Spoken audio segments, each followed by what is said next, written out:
कैसे करेंगे। देखो यहाँ पे इसको करने का तरीका क्या है, ये जो a1 a2 है, a2 a3 ऐसे an माइनस 1 an है, मैं एक काम करता हूँ, इसमें d से मल्टीप्लाई और डिवाइड कर देता हूँ।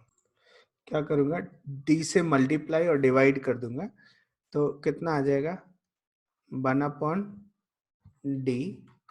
1/d, और d से मल्टीप्लाई किया तो ये आ जाएगा d upon a1 a2 plus d upon a2 a3 plus d upon a3 a4 plus plus plus plus कहाँ तक आ जाएगा, d upon an minus 1 an, ये हो गया d।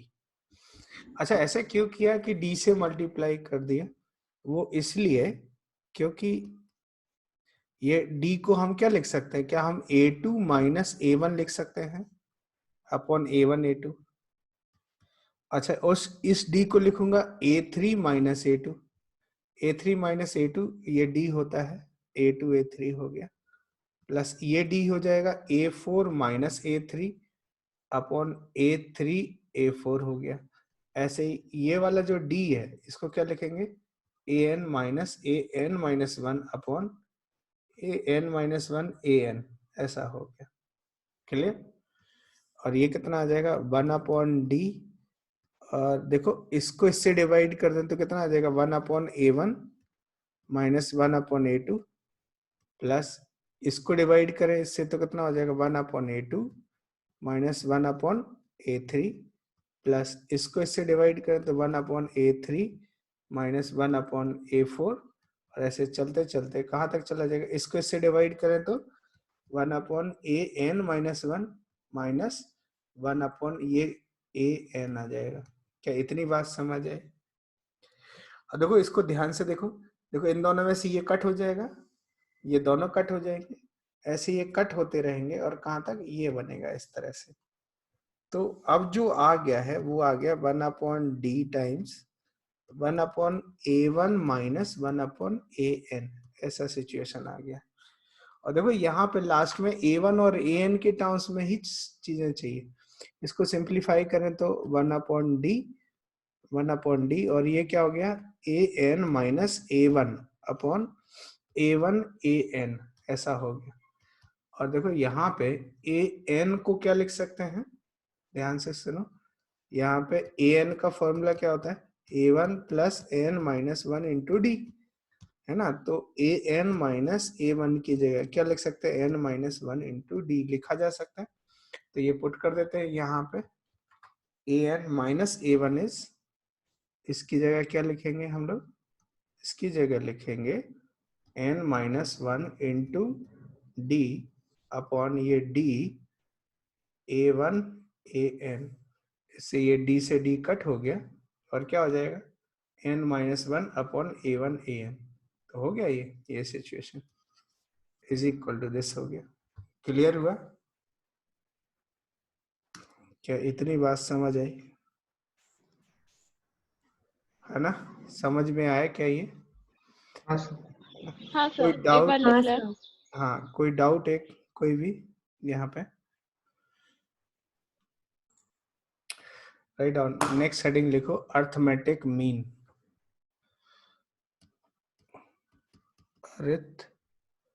Arithmetic means. ये अर्थमेटिक मीन्स क्या होते हैं इसके बारे में हमें देखना है, ठीक है। जैसे एक सिंपल सा एग्जांपल ले लें कि let A B C are in A P, A B C A P में है तो इसका क्या मतलब है, इसका मतलब है कि b minus A is equal to C minus B होगा, होगा कि नहीं होगा, कॉमन डिफरेंस दोनों का सेम होगा। अच्छा इसको सिंप्लीफाई करें, b को इधर और a को इधर ले आए तो 2b इज इक्वल टू, क्या ये a प्लस सी हो जाएगा, तो जो b का वैल्यू आएगा b is equal to a plus C by 2। तो आप देख लीजिए ये कॉल दिस v1। तो मतलब यदि A B C A P में होंगे, ए बी सी ए पी में होंगे तो b क्या हो जाएगा, ए प्लस सी। जैसे एक एग्जाम्पल ले सकते हैं, जैसे 2 6 10, क्या ये एपी में है? देख लो ध्यान से, 2 6, तो ये जो मिडिल टर्म है, ये 6 जो है वो क्या हो जाएगा? 2 + 10/2। देखो ध्यान से, यही आ रहा है इस तरह से। तो यही कहा जा रहा है कि यदि ए बी सी एपी में है तो बी इज इक्वल टू क्या हो जाएगा? a+c/2। या फिर यू कह सकते हैं कि 2b is equal to a+c, a+c equal to 2b हो सकता है। इसमें ये जो b होता है, इस b को नाम देते हैं arithmetic mean. Arithmetic mean, mean of A and C. A और सी का अर्थमेटिक मीन है। जैसे यहां पे 6 क्या है? 6 is arithmetic mean M. M short form है, ये जो अर्थमेटिक मीन लिखा है इसका short form M. 6 is arithmetic mean of 2 and 10। क्या इतनी बात समझ है? तो यदि कुछ क्वेश्चन इस तरह से हो सकते हैं, जैसे ऐसा दिया गया लेट्स से कि find x if 2x - 3 4x + 7 and 9 are in AP। यदि कुछ इस तरह से गिवन है, तो यदि ये AP में है तो क्या होगा बताओ? AP की कंडीशन की इन दोनों का सम इसके ट्वाइस के इक्वल होगा, मतलब 2x - 3 + 9 is equal to 2 times of 4x + 7। ऐसा कर सकते हैं। अब यहाँ पे ये कितना हो जाएगा देखो, 8x + 14, 8x + 14 आ गया, और इधर 2x + 6 हो गया। तो इसको ध्यान से देखो, ये कितना आ जाएगा? x की वैल्यू हमें फाइंड करनी है, तो 6x इज इक्वल टू कितना हो जाएगा? -8। इसको देखो ध्यान से, -8 आ जाएगा, मतलब x की वैल्यू हो जाएगी -4/3। इस तरह से आप निकाल सकते हो। या फिर इसमें देखो, ये एपी में है तो ये वाला टर्म को हम अर्थमेटिक मीन कहेंगे।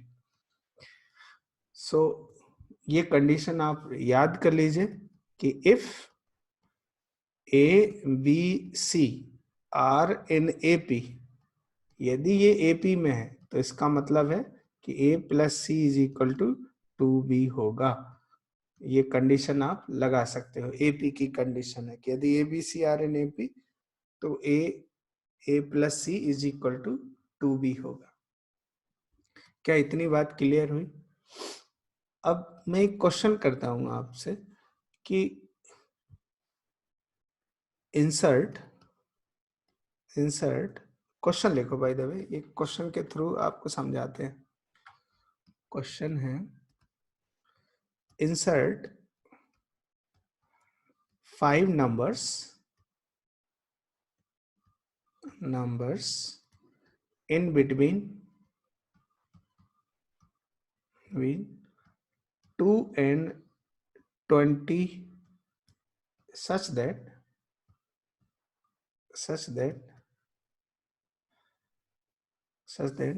the obtained sequence is in AP. The obtained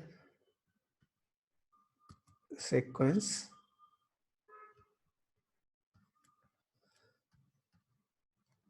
is in AP।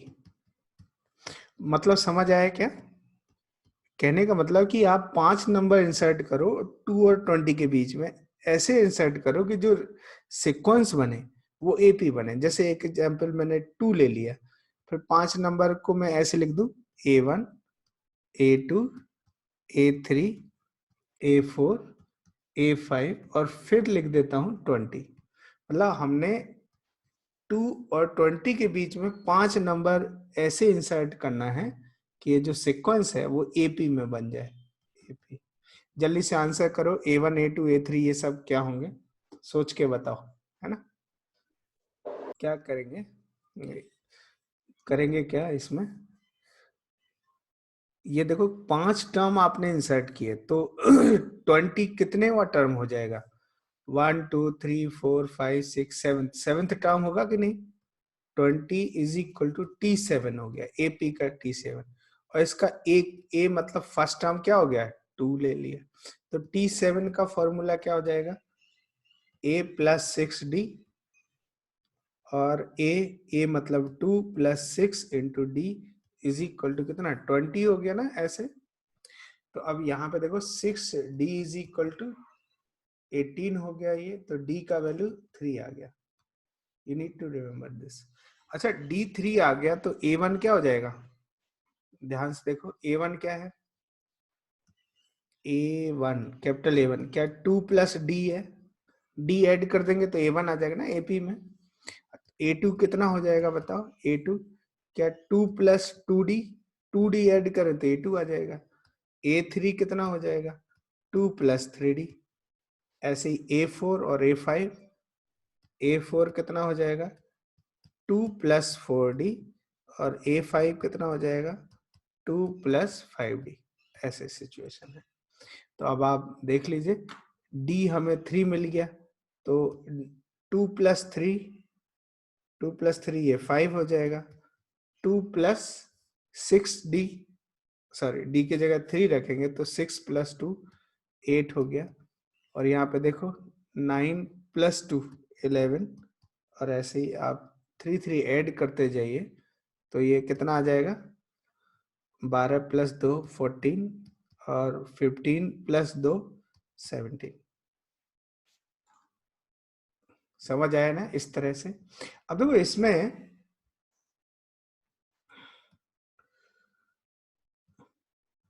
इसमें क्या करेंगे ध्यान से देखो, ये जो A1 A2 A3 A4 A5 है, इनको भी हम क्या बोलते हैं, arithmetic means. A3 A4 A5 these are all known as arithmetic means। समझ आया ना, अर्थमेटिक मीन बोलते हैं। तो देखो यहाँ पे यदि हमने 5 अर्थमेटिक मीन इंसर्ट किए तो ये टोटल टर्म कितना हो जाएंगे 5 प्लस 2, तो 7 हो जाएंगे यहाँ पे। अभी चलो इसको थोड़ा जनरल कर लेते हैं। जनरल में क्वेश्चन है insert an arithmetic mean AMs, arithmetic means between A and B, मतलब A और B के बीच में n अर्थमेटिक मीन्स को इंसर्ट करना है। कितने मीन को इंसर्ट करना है n। तो अब आप देखो यहाँ पे ये A हो गया, फिर A1 ये फर्स्ट अर्थमेटिक मीन है, फिर दूसरा अर्थमेटिक मीन है, ऐसे ही A3, ऐसे ही n अर्थमेटिक मीन इंसर्ट हो गए, और फिर B। अब क्वेश्चन ये है कि ये जितने भी अर्थमेटिक मीन है उनका वैल्यू क्या होगा in terms of A B और n के टर्म्स में। क्या आप निकाल सकते हो, थोड़ा इस पे टाइम दो, डिवोट करो और बताओ A1 A2 ये जो मीन्स है A1 A2 A3 AN, इन सब का क्या एक्सप्रेशन होगा, इनको कैसे A B और N के टर्म्स में लिखा जाएगा, करो जल्दी से बताओ। देखो करने का तरीका क्या होगा, ये बताओ ये कितने आपने n अर्थमेटिक मीन इंसर्ट किए, तो B की पोजीशन कौन सी होगी, कितने कौन से नंबर का टर्म होगा। देखो A1 ये तो फर्स्ट टर्म हो गया T1 हो गया, ये कौन सा टर्म हो गया T2, ये T3 AP का, तो B कौन से नंबर का टर्म हो जाएगा बताओ, क्या ये Tn प्लस 2th होगा।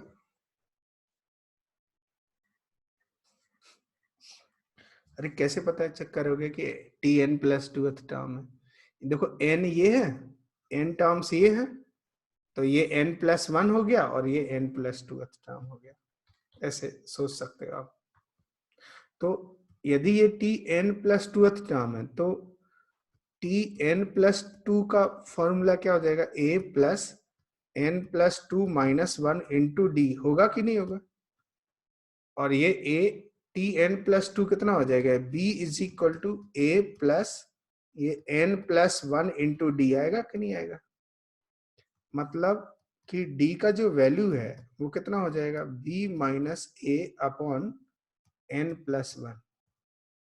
D is equal to B minus A upon N plus one आएगा। ये है कॉमन डिफरेंस। तो यदि पूछ लिया जाए कि बताओ a1 कितना है, तो a1 कितना हो जाएगा, a1 क्या है, that is a plus D आ गया। a2 कितना है, a plus two D. a3 कितना है, a plus three D, and so on. ऐसे चलते चलते कहां तक जाएगा, a n, ये कितना हो जाएगा, a प्लस एन डी, है ना। तो जनरल, यदि जनरल अर्थमेटिक मीन का फॉर्मूला लिखना है, मतलब ए के का फॉर्मूला, तो क्या हो जाएगा ए के, क्या ये ए प्लस के टाइम्स डी हो जाएगा। जैसे ए वन है तो ए प्लस डी, ए टू है ए प्लस टू डी है, तो ए के कितना हो जाएगा, ए प्लस के डी। ये जनरल मीन है, जनरल जनरल मीन, या यू कहें general term of kth mean. Kth mean कैसे पढ़ेंगे इसको, केथ मीन। केथ मीन का फॉर्मूला क्या हो जाएगा, ए प्लस के डी। तो अब यहाँ पे देखो ये ए प्लस के टाइम्स डी, डी की जगह क्या रख देंगे, B minus A upon N plus one. क्या इतनी बात समझ है, ये जनरल टर्मोलॉजी हो गई। कुछ क्वेश्चन सॉल्व कर लेते हैं मीन से रिलेटेड और देखते हैं कि इनको कैसे अप्रोच करेंगे। सो पहला क्वेश्चन है, for what value of N, a to the power n plus 1 plus b to the power n plus 1 upon a to power n plus b to power n is arithmetic mean of a and b। Solve करो पहला question, first question लिखो। मैं इसको, question समझ आ रहा है क्या, क्या लिखा हुआ है ये, आप इसको थोड़ा करेक्ट कर लीजिए, उतना अच्छे से नहीं दिख रहा है। a to the power n plus 1 plus b to the power n plus 1 upon a to the power n plus b to the power n is the arithmetic mean of a and b। ऐसे n बताना है जिसके लिए ये क्या हो जाए, a और b का अर्थमेटिक मीन हो जाए। आंसर करो जल्दी से फटाफट। अलग से लिख देता हूँ ये टर्मोलॉजी, ये लिखा a n plus one plus B N plus one upon a to power n plus b to power n, ये a अर्थमेटिक मीन हो जाए of a and b, a और b का अर्थमेटिक मीन बन जाए। कर देता हूँ, देख लेते हैं इसको कैसे सॉल्व करेंगे, है ना, कर देता हूँ। देखो ये बोला जा रहा है कि ये अर्थमेटिक मीन है, तो इसको क्या लिखेंगे, देखो a n plus one plus b to the power n plus one upon a to power n plus b to power n। क्या ये a plus b by two होगा, अरे a और b का अर्थमेटिक मीन यही तो होता है। बस अब इसको सिंप्लीफाई कर दो, 2 से मल्टीप्लाई कर देते, 2 a n plus one plus two B to power n plus one is equal to, a से मल्टीप्लाई करें तो a की power n plus one plus a b की power n plus b a की power n plus b to the power n plus one. चलेगा। अब ये देखो ये कितना हो जाएगा, 2 टाइम्स ये और ये कट हो जाएगा, तो ये a की पावर n प्लस वन और यहाँ plus b to the power n plus one is equal to, यहाँ पे क्या मिला, a b to the power n plus b a to the power n, ऐसा मिला। अच्छा इन सबको इधर ले आओ, लेफ्ट साइड लेके आते हैं, तो जो a की पावर n प्लस वन है तो ये हायर पावर इसके साथ ले आते हैं, a to power n plus one minus b a to power n plus b to power n plus one minus a b to power n is equal to 0। ऐसा हो गया, ठीक है। अब देखो इसमें कुछ कॉमन आ सकता है क्या, इन दोनों में कुछ कॉमन ले लेते हैं, तो इसमें हमें a to power n common मिल रहा है, तो ये क्या हो जाएगा a माइनस बी प्लस, यहाँ पे देखो b की पावर n कॉमन मिल जाए तो ये b माइनस ए आ जाएगा इज इक्वल टू 0। अब यहाँ पे देखो a माइनस बी इन दोनों में से कॉमन ले लेते हैं तो ये क्या हो जाएगा a की पावर n और माइनस b की power n is equal to 0। अब देखो ध्यान से as a not equal to b, a और b दो अलग अलग टर्म है ए एंड बी, तो ये 0 नहीं होगा। इसका मतलब क्या हो जाएगा a minus B not equal to 0। इसका मतलब है कि a की पावर n माइनस बी की पावर n को 0 होना पड़ेगा, और यदि ये 0 होता है तो a की power n is equal to B की पावर n आ जाएगा। अब a और b इक्वल नहीं है लेकिन फिर भी ये सेम है, तो इसका मतलब है कि n को क्या होना पड़ेगा 0, n को 0 होना पड़ेगा तभी जाके ये इक्वल होगा, क्योंकि a and b are two distinct numbers. तो दो डिस्टिंक्ट नंबर हो तो ये पॉसिबल तभी होगा जब n 0 होगा। तो क्या ये क्वेश्चन समझ आया? समझा नहीं समझा ये? समझ गए सर। समझे? चलो आगे बढ़ते हैं। नेक्स्ट क्वेश्चन आप सॉल्व करो। If n arithmetic mean are inserted between 20 and 80 such that ratio of first mean to the last mean is 1:3, then find the value of n. Question number 2 solve करो इसको।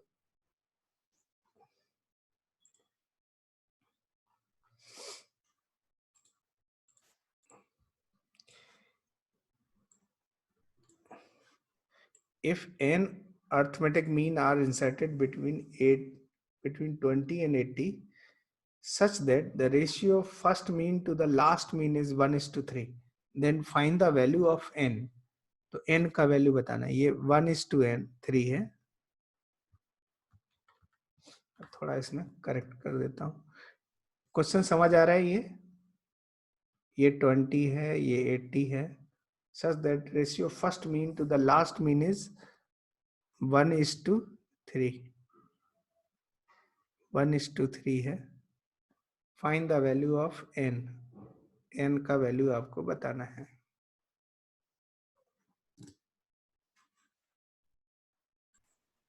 क्या answer है? If n arithmetic mean are inserted between the ratio first mean to the, n का value कितना आ रहा है? 11 आ रहा है। हाँ sir. n is equal to 11। कोई और? चलो देखते हैं इसको।